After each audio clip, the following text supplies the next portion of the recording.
Howdy, this is Peter Nelson with Hobie University and the Multi-Hull Youth Sail Foundation. I'm going to spend a little time today showing you how I rig my boat. There's nothing special to it. There's a lot of ways to rig a Hobie 16. I'm just going to share with you how I do mine in the hopes that maybe sharing these tips might give you a few ideas on what you can do as well to make your boat either sail more comfortably or go faster, or both. First off, I'm going to start at the bow, and I've got what's called a telecat here. This is a wind indicator with some arms on it. I find it's real helpful, particularly if I'm bringing crew out that hasn't sailed a Hobie very much. It really helps them having those arms to tack on. I do not use that telecat downwind at all. I have these other tails that are much lighter and much more sensitive, because when they're about 1/3 of the way, maybe 1/4 of the way down from the bridle, so pretty high, so they don't interfere with the hull or anything. And these tails are really good for sailing downwind. And what I'll do is I'll just I sail at a 90-degree apparent wind angle, so I want that tail just pointing pretty much at the telecat, so that kind of helps me reference that as well. So also up here at the top, now I've got the jib rigged, but up here you can see a whole bunch of line. When this boat came new in 2018, there's actually a fixed shackle and a thimble that was here, and this little line, adjustment line, was up at the head of the sail. I switched those around, so now this is easily available to me if I ever feel like I need to adjust the jib lift. Generally, I don't. I had Mike Montague one time explain to me that without the sail being tensioned, which is laying on the trampoline or whatever, you want the wire coming out of the sail at about a 45-degree angle to the foot or to the luff. Either one doesn't matter, but just as long as it's pointing at about a 45-degree angle, that probably gives you enough jib luff tension. And ever since Mike told me that, I've been using it, having, as best as I can tell, good success with it. Something I want to show you that's really important is gluing your hull. This is really inexpensive to do. You flip your boat over and you true it all up. I'm not going to explain how to do it right now, but you glue it, and what it does two things. It makes the ride a lot more comfortable because the boat isn't sloppy. The other thing it does is it's an incredible speed a technique. Also really adds a lot of speed when you stiffen your boat up. So and you put 2-part epoxy in that, something like that. This yellow line that you see, this is the riding line. There's a lot of ways to rig it. I just learned this from the Aussies a few years back. So it's all just right there at the front crossbar. So I can untie it away from when I flip, and it's tied off at each of the front pylons. So and then the other nice thing is that there is, I've tied some figure-8 knots in here, because when you're leaning out trying to right the boat, your hand starts slipping down that line, and those stopper knots can be real helpful. Probably the biggest item on a Hobie 16 is the jib halyard, and the class rules allowed several years ago the addition of what we call a power pack. So here's my jib halyard, runs all the way up, and it's coming down to a turning block, and then it goes back up to another turning block, through a cam cleat, and then down to a horn cleat. And in addition to there's a 3-to-1 purchase up at the top of the jib in the Aussie jib system. And now I've got another 3-to-1. So I basically got, I think, a 6-to-1 purchase on my jib halyard. And the jib halyard tension is by far, next to the main sheet tension, is probably the single most important adjustment on a Hobie 16. And so having this 6-to-1 makes it really easy for us to make adjustments to the jib halyard. And I will make an adjustment of around about 1 inch. It's that sensitive when you get to that point. I've added a decal, numbered decal, because you'll see, I think if I close up, here's a mark that I put in the jib halyard. And so now I can measure where that is. And right now it's at a half. And that's just a relative mark for me.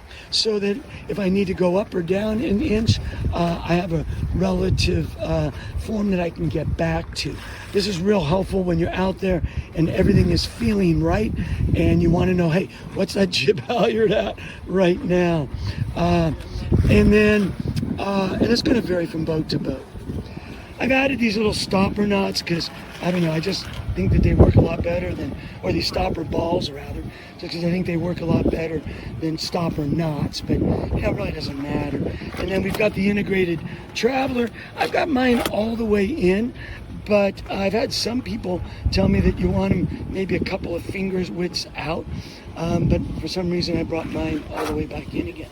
So, not too sure on that one, sorry.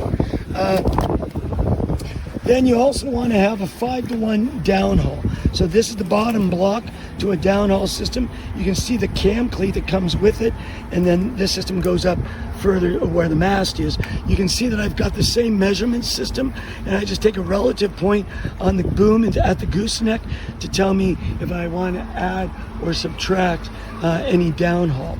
But this 5-to-1, 6-to-1, I think it's a 5-to-1, maybe a 6-to-1 downhaul. Really helpful.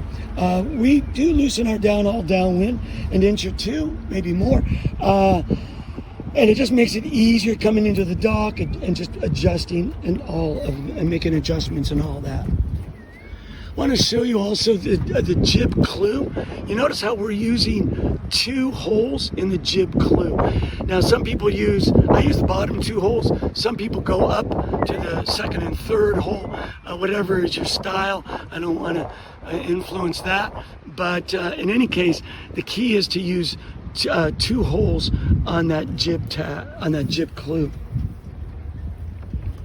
Coming right along, I've got the jib traveler line, and I attach it actually to the shroud. That way my crew can get to it while he or she is trapped out, and it's just right there, not in their way of the trapeze. We've got our trapeze here and they've got pulleys on them, so that makes that really easy. And what I like to do is I will have my crew, I prefer that it be down all the way to the middle of the bar. That's the ideal. But I have a new crew, so we're starting out a little higher, and we're going to work our way down as she gets more and more comfortable. And myself, I've got mine up high too. That's probably to see over her, but I prefer to have mine just touching this top crossbar, at the top of the crossbar. You definitely want to have non-skid here, okay? Otherwise you're slip and sliding off. I think most boats do. Coming to the back of the boat, I've got my main sheet. Now, I get a lot of flack for this, but I swear by it. This is the adjustment right here, adjustment screw. And basically, let's see if I can show this. I've got my blocks spun out. If you will, they're spun up and out so that I cannot cleat my main sheet when I'm trapping out. I've learned it's just really easy and a lot better if I do that. And I don't do it for the upwind. I mostly do it for the downwind because you get that big puff, the bow starts to bury, and you only have 1 second to uncleat your main, and if you miss it, you're over. So ever since I've been doing that, I don't pitch pole going downwind. You can see that there's some bungee here, and it goes through these holes to the other side. Where is it? There. To the other side, back through the traveler, and then I just tie it behind the traveler. And so this allows my blocks to just stand up and stay out of the way. And that's a big help. I've also added a small bungee right there. This one just goes underneath here and back through and just ties under the tram, and that keeps this thing from wanting to spin around on itself, because I've been in a few events, few races where that happened, and it's a interesting time. Okay, on the main blocks, the upper block, you want to get a real small shackle. It's about stack height, so you know, lose that 6-inch carabiner and replace it with a nice little small shackle. Don't worry about breaking it, you never will. There's 2-to-1 out haul on for the main, but to be honest with you, I don't know if it does anything at all. It just makes you feel fast, I think. But for a fully footed main, it doesn't really matter. Now, for the main, people always ask, well, how much should I tension my battens?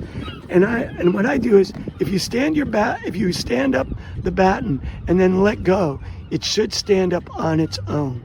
All right, and so if you do that and it just barely stands up, I mean, don't overdo it, then that's just enough tension probably, and you're all close.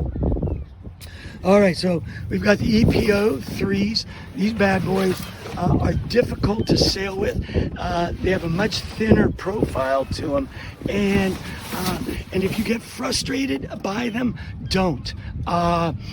Just get better at sailing. They stall out a lot faster. They need more water going over them, higher speeds, and I'll tell you, man, yeah, they're great. They're a great learning tool.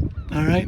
Another little thing I learned down in Guatemala from Jason Hess is you take about, I don't know, 3 wraps of some, I don't know what that is, 1/4 inch or 3/8 inch bungee, and this is kind of a kick up, and it really helps keep the whole rudder system from when you're lifting your rudders up from on a jibe or something, from them just wandering all over the place. So I've really liked that. They just stay there year round in that position.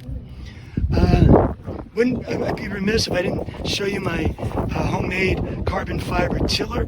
You can also, I think Greg Raybon is making these on the East Coast, but in any case, what I did want to show you is the amount of slop. There just isn't any slop in there, very, very little. If I was racing this, I would probably take up some of that slop, but this is a practice boat, and really, look at that. Okay, I've tightened up this nut underneath here, so it's nice and firm, it's not wobbly. And if I go to my rudders, and if I'm just moving just a little bit, and it immediately transfers to the rudder. It's always good to keep your rudders covered, and of course they're not matching, but oh well. Oh, and here's a cool thing. I had Mark Moderman show me this guy on how to lace your trampoline. This is pretty cool. Is you go on the back tramp. First of all, you ought to have a double grommet kit.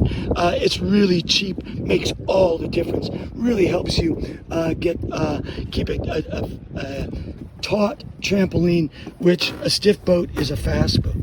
And so Mark taught me that you just come over here at the back of the crossbar on the first 2 items, and then you can start your regular lacing. And it's not like your main traveler is going to do a lot of damage banging into that thing. So that's real handy. You know, guys, there's probably a lot more that I haven't told you, and I'm sorry, it wasn't on purpose or anything. I'm not holding back the big secrets or anything like that. But you can see the bow on the side crossbar. That kind of gives you an indicator how tight the trampoline is. Yeah, that's about it, I think. Thanks for watching the video. Support my sales and like Hobie University while you're at it. And thanks for watching.